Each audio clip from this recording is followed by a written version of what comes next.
Arni one विभाग पुन्हा चर्चेत आलेले आहे.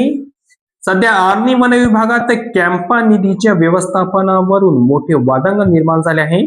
कामाची पूर्तता झालेली असतानाही सुमारे 6 कोटी रुपयाचा निधी लॅम्स झाल्याने कंत्राटदारांनी संताप व्यक्त केला आहे.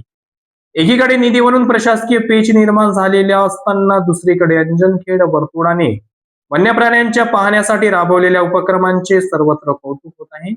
मिळालेल्या माहितीनुसार उत्तर आर्णी वन परिक्षेत्रातील 86 लाख आणि 46 लाख रुपयांसह जिल्ह्यातील इतर क्षेत्रांचा मिळून तब्बल 6 कोटीचा निधी शासनाकडे परत गेला आहे. विशेष म्हणजे कंत्राटदारांनी आपली कामे 100% पूर्ण झाल्याचा दावा केला आहे. मात्र उपवन संरक्षण कार्यालय मोजमाप पुस्तके वेळेवर सादर न झाल्याचे कारण देत हा निधी परत करण्यात आला आहे. यावरून कंत्राटदारांमध्ये तीव्र नाराजी असून पांढरकवडा, पुसद किंवा वाशिम मध्ये अशी कारवाई झाली नसताना केवळ यवतमाळमध्येच हा मनमानी निर्णय का घेण्यात आला असा सवाल विचारला जात आहे.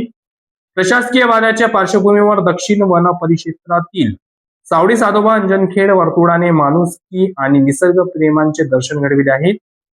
यावरून कंत्राटदारांमध्ये तीव्र नाराजी असून पांढरकवडा, पुसद किंवा वाशिम मध्ये अशी कारवाई झाली नसताना केवळ यवतमाळमध्येच हा मनमानी निर्णय का घेण्यात आला असा सवाल सध्या कंत्राटदार विचारत आहेत. ही माहिती यवतमाळ येथून RN न्यूजचे प्रतिनिधी शाकीर अहमद यांनी दिली.